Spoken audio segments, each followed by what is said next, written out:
Hello, this is Tae-ho Kim, the instructor of the course Green Revolution in Korea.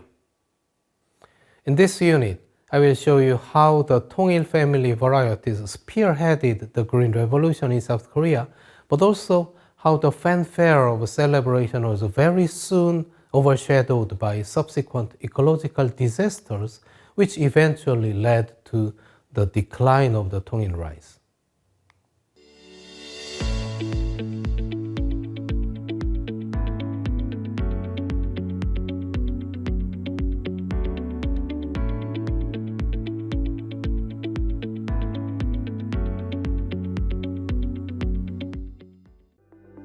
Challenges and criticisms of the Tongil rice variety. In this segment, we will trace the path to the Green Revolution in South Korea by following the increase in domestic rice production year by year, with reviewing various issues regarding the ecological stability and sustainability of Tongil type varieties.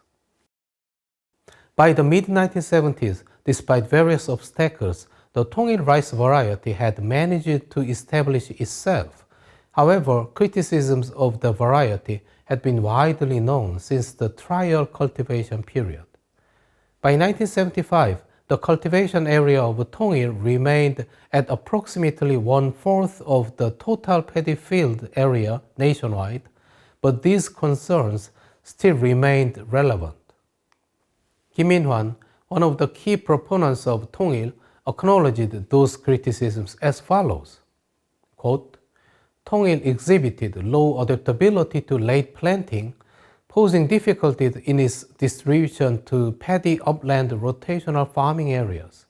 Additionally, compared to traditional Japonica varieties, Tongil had lower eating quality, was prone to easy shattering during harvesting and transportation, and suffered from inhibited germination and significantly reduced grain filling under low temperatures, end quote. Recognizing these limitations, plant breeders had already begun developing successor varieties even as Tongil was being introduced for practical use. The primary focus of these breeding efforts was enhancing cold tolerance and improving grain quality. The 1972 cold damage incident had highlighted the vulnerability of Tongil to low temperatures due to its tropical genetic lineage. While agronomic techniques such as insulated seed beds were being widely promoted to mitigate cold damage, plant breeders sought a more fundamental solution through genetic improvements. Rapid expansion of Tongil variants, notwithstanding ecological risks.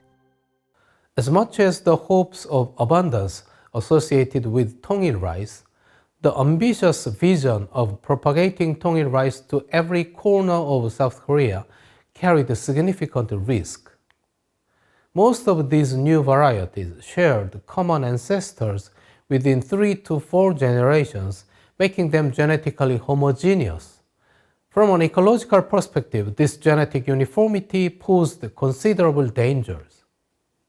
Under such circumstances, the dissemination of these varieties should have been conducted with caution, yet Tongil-type varieties were promoted at an accelerated pace rather than with careful evaluation. The Yushin dictatorship sought to highlight the Green Revolution as a political achievement to secure rural support. Thus, it desperately needed rapid results. Conventional breeding programs typically required a decade or more to develop new varieties, but this timeline was too long for the regime's political ambitions. Although the breeding process was expedited through shuttle breeding with IRI, the RDA prioritized mass distribution over thorough trial evaluation. Rather than addressing issues gradually through extensive testing, authorities opted to distribute the varieties first and resolve emerging problems as they arose. Consequently, the administrative agenda consistently outpaced the scientific breeding schedule, leading to a cycle where resolving one issue only gave rise to another. While this was not necessarily the sole cause, the late 1970s saw ongoing vicious cycle in which newly introduced varieties were devastated by unexpected new issues. Among the most well-documented failures were the 1972 cold damage incident and the so-called Nopung crisis of 1978. However, in reality, between 1975 and 1980, nearly every newly introduced Tongil type variety encountered significant challenges in its initial year of distribution. The short-lived glory of IR667, 1975. Despite various uncertainties, 1975 marked a significant expansion in the cultivation of Tongil varieties, with the cultivated area more than doubling to 274,000 hectares, which corresponded to around a quarter of the total paddy field. The majority was dedicated to the Tongil variety, namely IR667, while the remaining area was used for newly developed varieties such as Early Tongil, Yeongnam Early Tongil, Glutinous Tongil, and newly debuted Yushin. These newer varieties were still in the early stages of distribution, primarily cultivated on a small scale for seed multiplication and regional trials. That year represented the brief peak of IR667. By 1975, only 3 years after its full-scale adoption, its cultivation area reached its maximum. However, starting the following year, its cultivated area halved annually, being replaced by its successors. IR667 had virtually disappeared by 1978.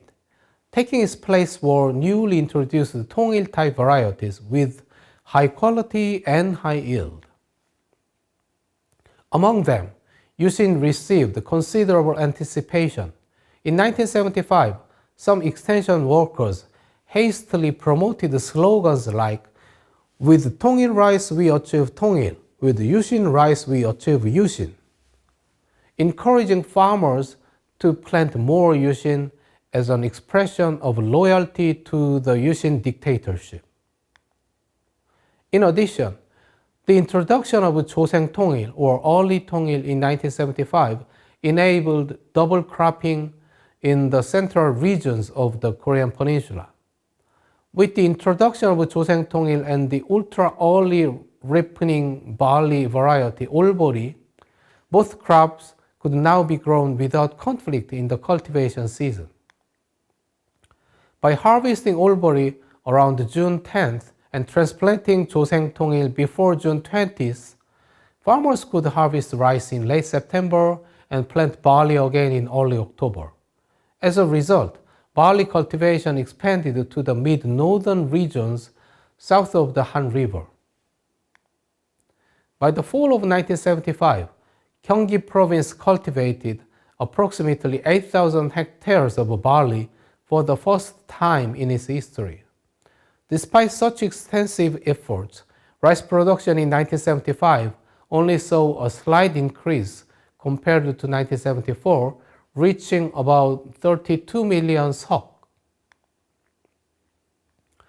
Although this marked the third consecutive year of increased production since 1973, the yield growth was less than expected given the ambitious expansion of Tongil type varieties.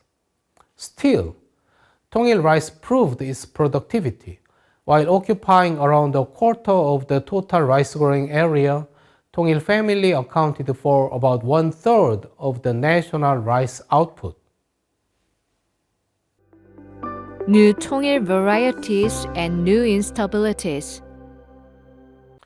Throughout the 1970s, the primary risk was the susceptibility of Tongil type varieties to unexpected pests and diseases, a common risk associated with the rapid large-scale adoption of new crops.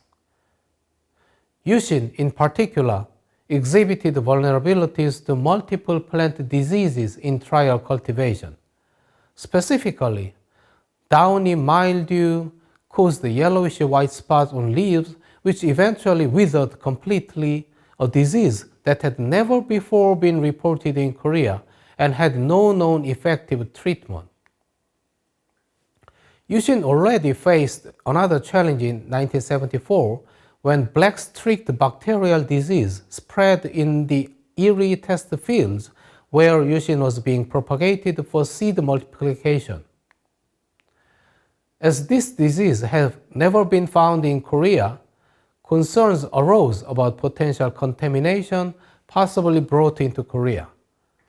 Despite the scientists' warning, Kim Il-han insisted to bring the seeds back to Korea, arguing that discarding seeds grown abroad by government expenditure would be a huge waste. Joseong-Tongil also exhibited issues, with some regions reporting premature panicle emergence in early July.